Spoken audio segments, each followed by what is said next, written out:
naturalness or natural unnaturalness. Yin yang. Right, man, that's it. Yeah, one of your students, James Coburn, played in a movie called Iron Man Flint, in which he used karate. Is that what he learned from you? He learned it after. Oh, he went after he played in Iron Man. You see, actually, I do not teach, karate because I do not believe in styles anymore. I mean, I do not believe that there is such thing as like a Chinese way of fighting or the Japanese way of fighting or whatever way of fighting, because unless human beings have 3 arms and 4 legs, we will have a different form of fighting. But basically, we have only 2 hands and 2 feet. So styles tends to not only separate men, because they have their own doctrines, and then the doctrine became the gospel truth, that you cannot change,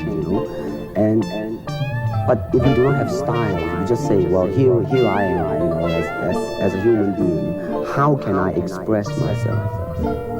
Totally and completely. Now, that way, you won't create a style, because style is a crystallization, that way it's a process of continuing growth. You talk about Chinese boxing. How does it differ from, say, our kind of boxing? Well, first we use the feet, and then we use the elbow, and use the thumb too. We use it all. You have to, see, because that is the expression of the human body. Everything. Not just the hand. And when you're talking about combat, well, if it is a sport, now you're talking about something else. You have regulations, you have rules. But when you're talking about fighting as it is, with no rules, well then, baby, you better train every part of your body. And when you do punch, I'm leaning forward a little bit, hoping not to hurt any camera angle. You gotta put the whole hip into it and snap it and get all your energy into it and make this into a weapon. I don't want to tangle you in any dark right now. You came at me pretty fast there. What is the difference between Chinese boxing and what we see these young men doing at 8 o'clock every morning on the rooftops in parks called shadow boxing, which they're always... Well, actually, you see, that is part of Chinese boxing. Yes. There are so many schools. Everybody here seems to be, going like this all the time.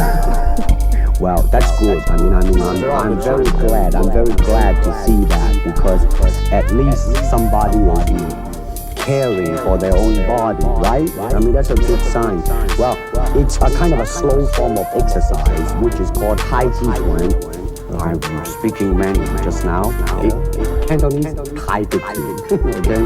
And it's more of an exercise for the elderly. Not so much for the young. Give me a demonstration. Show me. Can you do it? A little bit of it? The hand-wise is very slow. Is it? And you push it out, but all the time you are keeping the continuity going. Bending, stretching, everything. Suppose, you just keep it moving. It's like a ballet dancer. It is. To them, you see, the idea is running water never grows stale. So you gotta just keep on flowing. Of all your students, famous, James Garner, Steve McQueen, Lee Marvin, James Coburn, Roman Polanski, which was the best?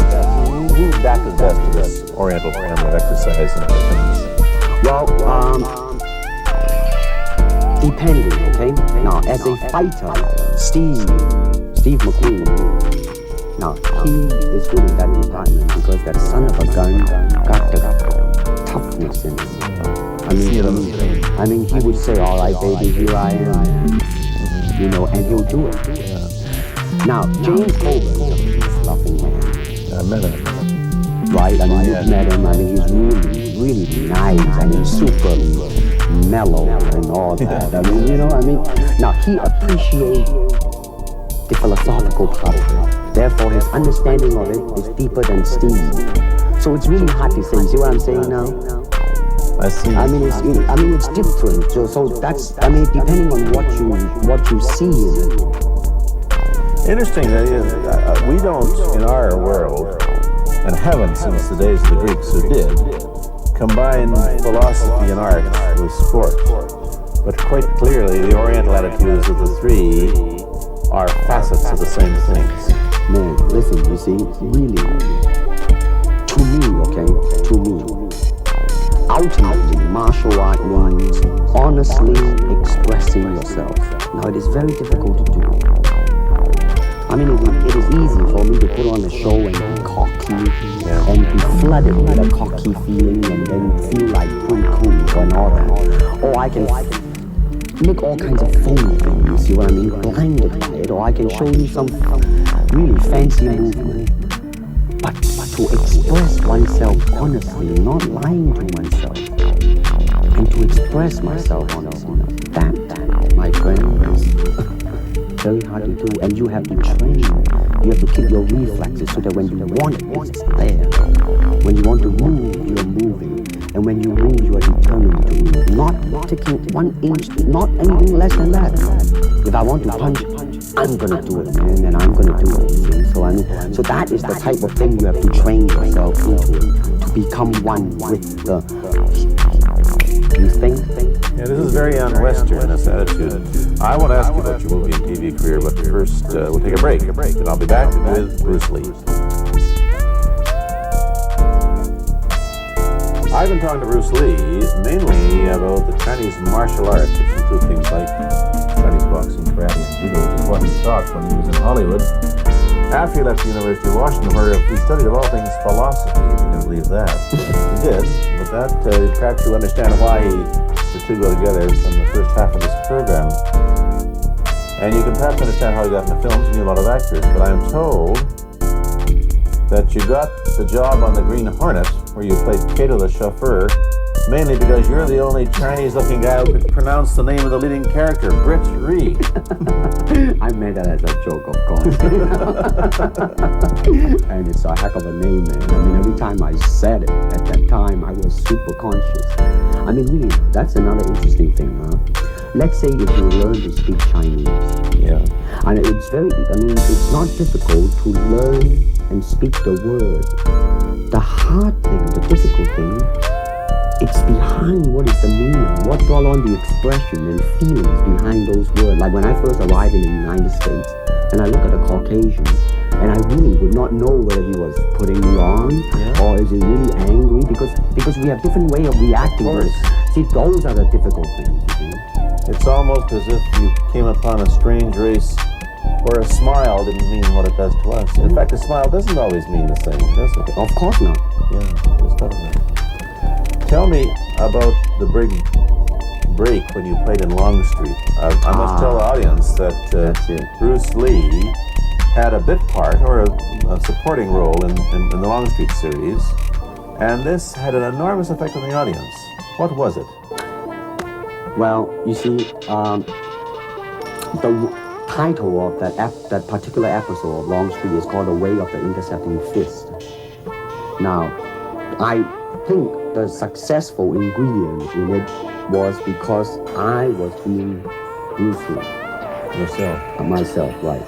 And did that part, just express myself, like I say, honestly express myself at that time. And because of that, I got, favorable mentioning in like New York Times, which says like the Chinaman, who incidentally came off quite convincingly enough to earn himself a television series and so on and so on and so forth. Can you remember the lines by Sterling Silliphant, the key lines? He's one of my students.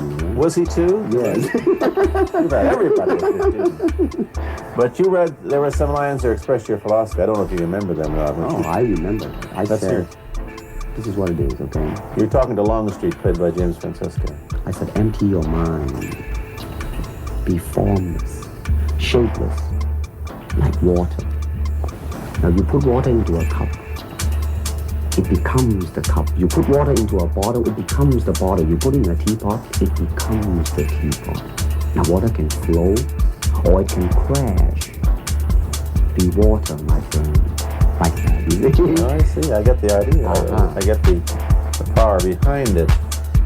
So now, two things have happened. First, there's a pretty good chance that you'll get a TV series in the States called The Warriors, in which you use what? The martial arts in a Western setting?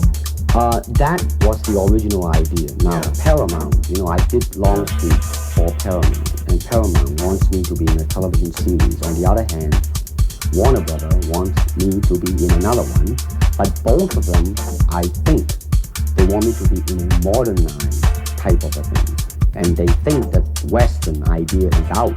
But Whereas you want to do the Western, eh? I want, because you see, I mean, how else can you justify all these punching and kicking and violence except in the field of the West?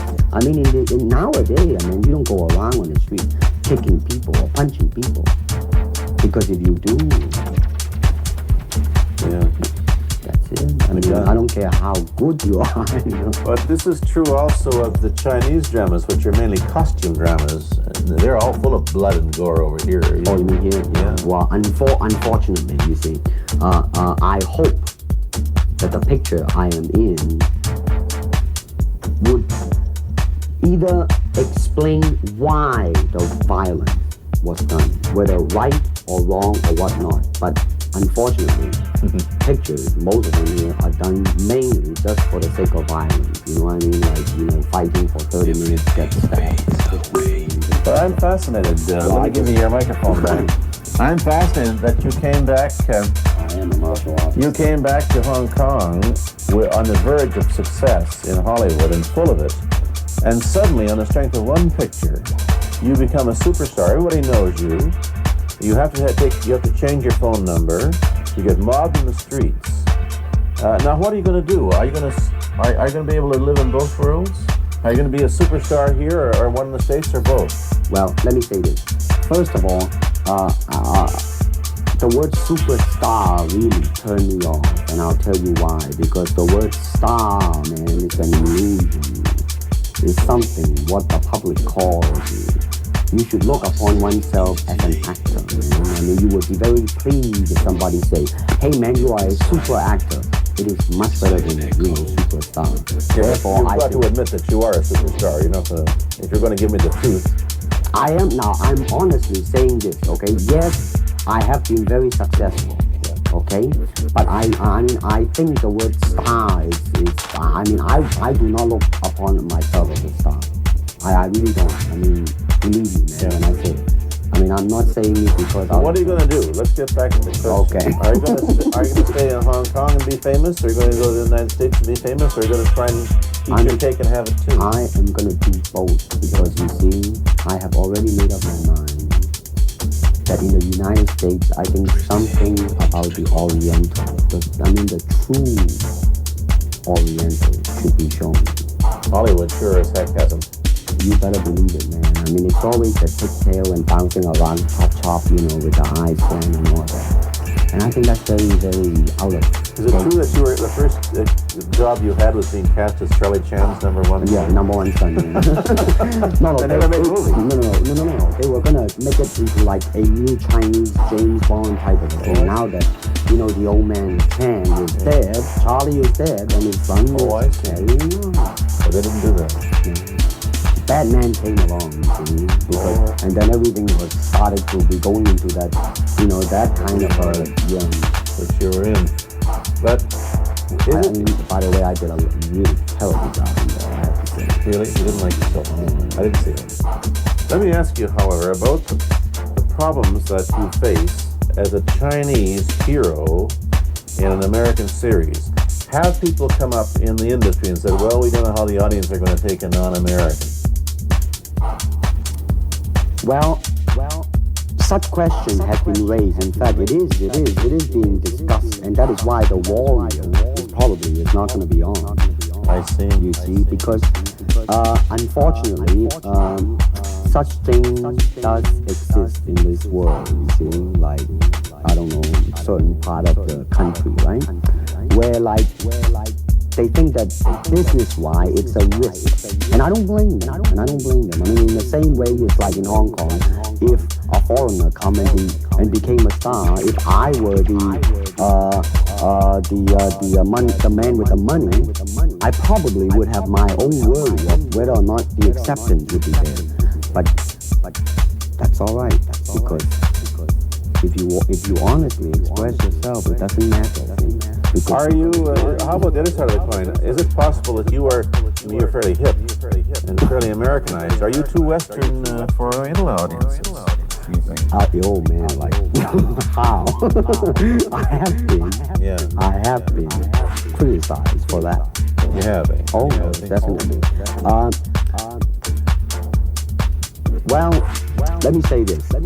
When I do the Chinese film, I'll try my best not to be as American as I, have been adjusting for the last 12 years in the States. But when I go back to the States, it seems to be the other way around. You know what I mean? Exotic, eh? Yeah, man. I mean, they're trying to get me to do too many things that are really for the sake of being exotic. You understand what I'm trying to say? Oh, sure. So it's really, I mean, it's when you live in both worlds, it brings us problems as well as advantages, and you've got both. Time to go to a commercial. I'll be back in a moment with Bruce Lee. Let me ask you whether the change in attitude on the part of the Nixon administration towards China has helped your chances of starring in an American TV series. Well, first of all, this happened before that. But I do think that things of Chinese will be quite interesting for the next few years. I mean, not that I'm politically, inclining toward anything. Well, I understand that, but I just wondering. But I mean, once the opening of China, I mean, that it will bring more understanding. More things that are, different, and maybe in the contrast of comparison, some new thing might grow. So therefore, I mean, it's a very rich period to be in. I mean, like, if I was born, let's say, 40 years ago, everything fades away. If I have a thought in my mind, I said, boy, I'm gonna star in television series in America. That might be a vague dream, but I think right now, maybe. You still think of yourself Chinese, or do you ever think of yourself as North American? You know what I want to think of myself? As a human being. Because, I mean, I don't want to sound like, as Confucius say, but under the sky, under the heaven, man, there is but one family. It just so happened, man, that people are different. Okay, we gotta go. Thank you, Bruce Lee, for being here. Thank you for watching. Thank you. You've been watching Bruce Lee.